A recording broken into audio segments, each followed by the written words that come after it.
नमस्कार, स्वागत है आप सभी का। आपके साथ मैं हूं राजीव ढोंडियाल। उत्तर प्रदेश में अब तक शहरों का नाम बदलने वाली बीजेपी ने इस बार अखिलेश यादव का ही नाम बदल दिया। डिप्टी सीएम केशव प्रसाद मौर्य ने समाजवादी पार्टी ने सख्त ऐतराज जताया है।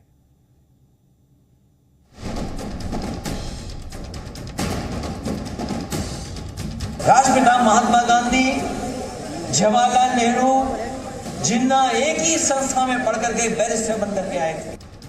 अखिलेश अली जिन्ना कैसा? जिन्ना के अनुयायियों से फिर दंगा करवाने की शरारत करवाएगा। यूपी में चुनाव से पहले एक बार फिर जिन्ना का जिन बोतल से बाहर निकल आया है। अब की बार उप मुख्यमंत्री केशव प्रसाद मौर्य ने अंबेडकर नगर में अखिलेश यादव का नया नामकरण कर दिया और उन्हें अखिलेश अली जिन्ना बता दिया। तो मैं अब श्री अखिलेश यादव नहीं कहता हूं, उनको श्री अखिलेश अली जिन्ना कहता हूं। लेकिन वह पिछड़ों के नाम पे जो भी थोड़ी बहुत राजनीति करने की कोशिश कर रहे हैं, ये अवसरवादिता कहा जाता है। लेकिन मैं यह विश्वास रखता हूं कि पिछड़ा ना उनके साथ 2014 के बाद से गया है और ना 2022 के बाद भी जाएगा। केशव प्रसाद मौर्य ने अखिलेश यादव को जिन्ना प्रेमी और अवसरवादी बताया तो समाजवादी पार्टी ने भी जवाब देने में देरी नहीं की और केशव प्रसाद मौर्य को अपने पद की गरिमा बनाए रखने की नसीहत दे डाली। केशव मौर्य को समझ नहीं है और ऐसे पद में बैठे होने के बाद इस तरीके की जहर भरी बातें करना इस बड़े पद में शोभा नहीं देता है। उनको अपने सड़क की बात करना चाहिए। सड़कों की हालत खराब कर दिया केशव मौर्य ने, उस पर चिंता नहीं है। चिंता करनी चाहिए उत्तर प्रदेश की खराब सड़कों पर। यूपी में ये पहली बार नहीं है जब नेताओं को जिन्ना की याद आई हो, लेकिन हैरत की बात यह है कि जिन्ना का जिन चुनाव के वक्त ही बोतल से बाहर आता है और चुनाव असली मुद्दों से भटक जाता है। ब्यूरो रिपोर्ट, जी मीडिया। यूपी में अखिलेश यादव अपनी रैलियों में मुख्यमंत्री योगी पर सीधे हमले कर रहे हैं। आज मुख्यमंत्री योगी आदित्यनाथ ने चंदौली से इसका जवाब दिया। योगी ने कहा कि अखिलेश यादव परिवार की भाषा नहीं जानते हैं, इसीलिए ऐसे आरोप लगाते हैं। कभी सोचना ये लैपटॉप क्यों नहीं बांट रहे हैं बाबा मुख्यमंत्री? मुख्यमंत्री लैपटॉप चलाना नहीं जानते।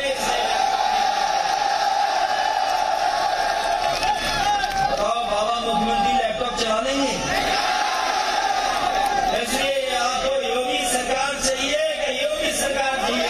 परिवार की इस परिभाषा को अगर अखिलेश यादव समझे होते तो संभवतः मुझ पे परिवार की चर्चा करने की या परिवार न होने की मेरे पर किसी प्रकार का कोई आक्षेप नहीं करते। एक तरफ योगी आदित्यनाथ और अखिलेश यादव में वार पलटवार चल रहा है, वहीं दूसरी तरफ चंदौली में समाजवादी पार्टी के कार्यकर्ताओं और पुलिस के बीच में झड़प हो गई।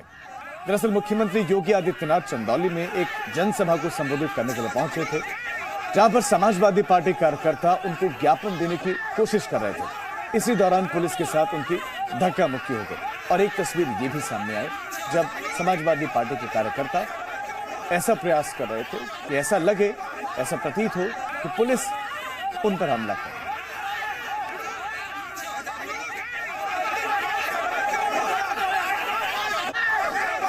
है। बिना पूर्वानुमति के ज्ञापन देने का प्रयास कर रहे समाजवादी पार्टी के कार्यकर्ताओं को पुलिस ने रोक दिया। जब पुलिस ने रोक दिया तो कार्यकर्ता गुस्से में आ गए और मुख्यमंत्री से मिलने, उनको ज्ञापन सौंपने की मांग करने लगे। पुलिस ने रोका।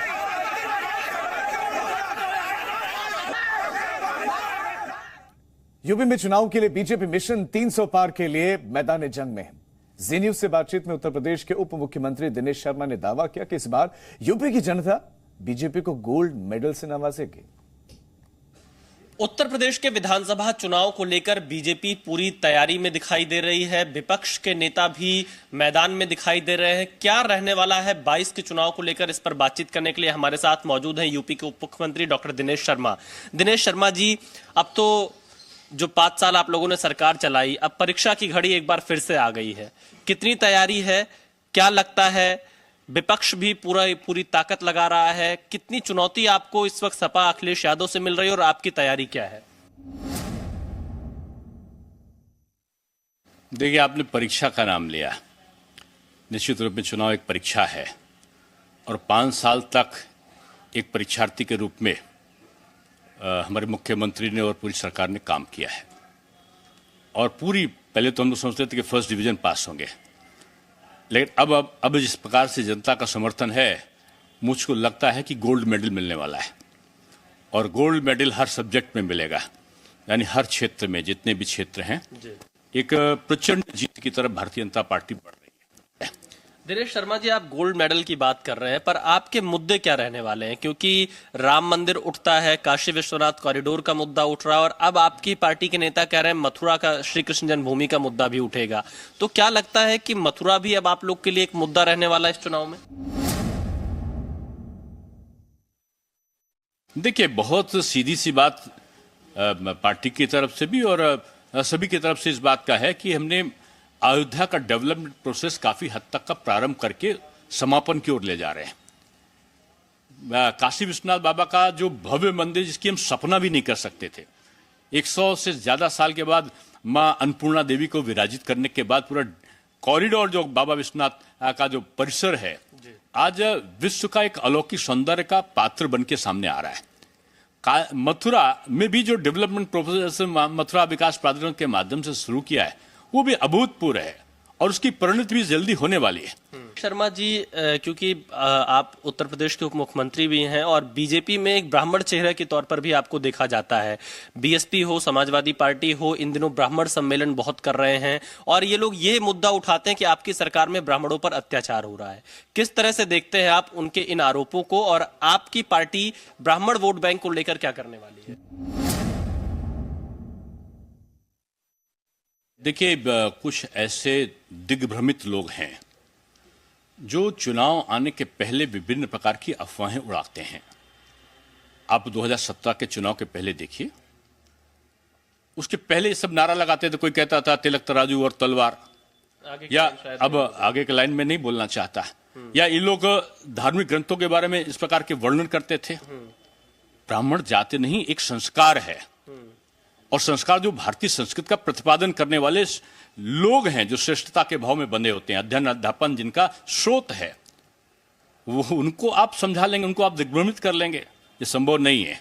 धन्यवाद। तो ये थे यूपी के उप मुख्यमंत्री डॉक्टर दिनेश शर्मा। जी न्यूज से बातचीत में कहा कि 2017 का रिकॉर्ड बीजेपी 2022 में खुद से तोड़ेगी। उत्तर प्रदेश में बीजेपी का मुकाबला किसी से नहीं है। विपक्ष में इस बात की होड़ हो सकती है कि उसमें नंबर 1 कौन रहे, और इसके साथ ही साथ अपने सरकार की उपलब्धियां भी गिनाई और विपक्ष पर निशाना भी साधा।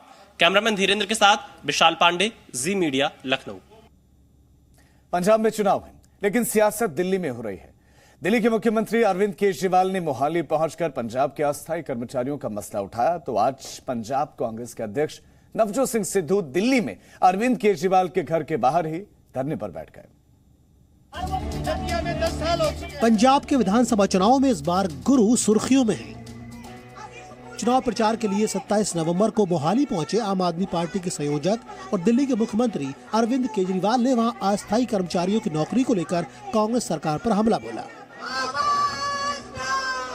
केजरीवाल ने धरने पर बैठे अस्थायी कर्मचारियों को समर्थन दिया और मुख्यमंत्री चरणजीत सिंह चन्नी से पूछा कि उन्होंने अस्थायी कर्मचारियों और शिक्षकों की नौकरी पक्की क्यों नहीं की। वो सफाई कर्मचारी कह रहे थे जी हमारे को पक्का नहीं कर रहे, तो मैंने कहा जी चन्नी साहब कह रहे हैं 36,000 कर्मचारी पक्के कर दिए। बोले जी हमारा एक भी नहीं करा। तो मैं सोच रहा था कि इतने बड़े बड़े होर्डिंग लगा रखे हैं कि 36,000 कर्मचारी पक्के कर दिए, उसमें ना तो कोई टीचर हुआ ना कोई सफाई कर्मचारी हुआ, तो वो 36,000 सफाई कर्मचारी कौन से पक्के किए? मेरे तो झूठ बोल रहे हैं इसका। केजरीवाल के इस दांव पर पंजाब कांग्रेस अध्यक्ष नवजोत सिंह सिद्धू ने पलटवार किया। दिल्ली के अस्थायी कर्मचारियों और शिक्षकों की नौकरी पक्की करने की मांग को लेकर सिद्धू दिल्ली में मुख्यमंत्री अरविंद केजरीवाल के घर के बाहर ही धरने पर बैठ गए। दिल्ली के शिक्षक यहाँ हैं।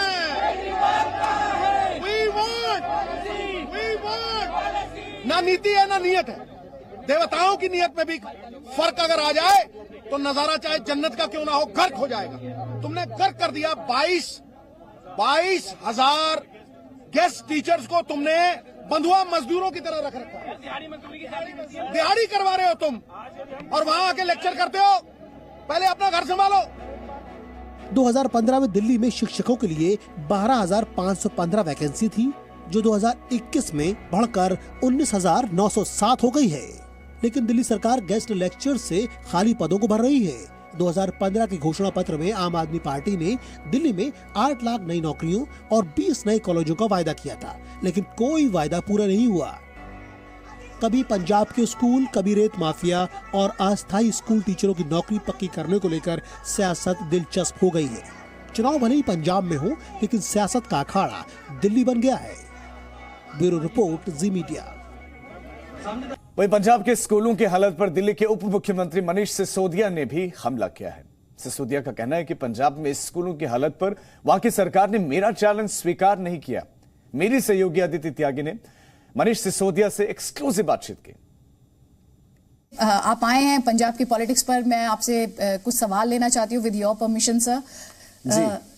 कुछ दिन पहले हमने कैप्टन अमरिंदर सिंह का एक इंटरव्यू किया था, उसमें उन्होंने कहा कि आम आदमी पार्टी की जो फ्रीबीज वाली पॉलिटिक्स है ये पंजाब में काम नहीं करने वाली है, क्योंकि दिल्ली तो एक सिटी है जबकि पंजाब तो एक बहुत बड़ा सूबा है। पंजाब में उनके हिसाब से वो पॉलिसी काम करती है जिसमें चन्नी साहब के क्षेत्र में आज भी खनन माफिया सरकार को 20,000 करोड़ रुपए का चूना लगा रहा है। हो सकता है कुछ नेताओं की जेब में कुछ 1,000 करोड़ रुपए, कुछ 100 करोड़ रुपए जा रहे हों। ये पॉलिसी उनके हिसाब से पंजाब में काम करती है क्योंकि उनको वो आता है। आम आदमी पार्टी सरकार को ये आता है कि माफिया की जगह जनता को कैसे फायदा पहुंचाया जाए। आज वो बहाने मार रहे हैं। उनको 4.5 साल मिले, पहले भी मिले थे, लेकिन इस टर्म में उनको 4.5 साल मिले, 5 साल मिले। कांग्रेस को 5 साल मिले कुल मिला के, लेकिन उस 5 साल में कांग्रेस ने ये बहाना बना लिया कि भाई बड़े राज्य की सरकार उनसे नहीं चल सकती। तो कांग्रेस मान लेना कि बड़े राज्य की सरकार उनसे नहीं चल सकती है। पंजाब के लोग तो ऐसी सरकार चाहते हैं जो बड़े राज्य की सरकार चलाने की योग्यता रखती हो। आम आदमी पार्टी वो योग्यता दिखाएगी अपनी।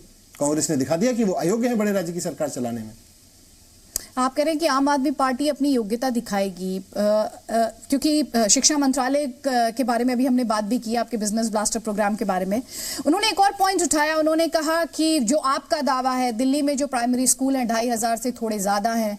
उन्होंने कहा कि हमारे यहाँ तो 19,000 से ज्यादा स्कूल हैं, जिसमें से 14,000 तो स्मार्ट स्कूल्स हैं। आज माता पिता जो हैं पंजाब में वो प्रेफर करते हैं कि उनके बच्चे जो हैं वो सरकारी स्कूल में जाएं। तो आप वहां जाकर क्या बदल देंगे, क्योंकि वहां पर स्कूल्स के लिहाज से तो ऑलरेडी जो एजुकेशन का स्टैंडर्ड है वो हाई है।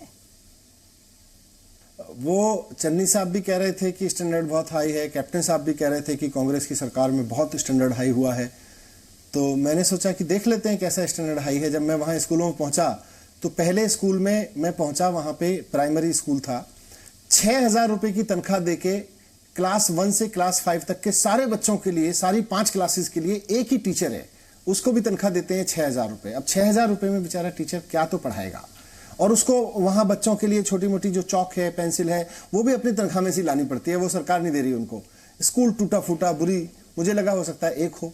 मैं दूसरे बिल्डिंग में चला गया वहां, और चन्नी साहब की विधानसभा में वो स्कूल की हालत भी वही। वहां भी स्कूल के टीचर को 6,000 रुपए मिलते हैं। जब तक मैं दूसरे स्कूल से निकला तब तक चन्नी साहब के यहाँ से आदेश आ गया अपने सारे एजुकेशन ऑफिसर्स को और प्रिंसिपल को कि ये मनीष सिसोदिया स्कूल में घूम रहे हैं, इनको अंदर मत घुसने देना, मीडिया वालों को भी अंदर मत घुसने देना, किसी को अंदर मत घुसने देना, स्कूल के ताले लगा लीजिए। कोई भी बाहर का आदमी स्कूल, अगर नंबर 1 है सरकारी स्कूल वहां पे, तो खोल दीजिए दरवाजे, जनता देखेगी ना। Thank you so much Manish ji, बहुत बहुत शुक्रिया। दिल्ली के डिप्टी सीएम और education minister. Presenting B News app, available on Google Play and App Store. Download it now.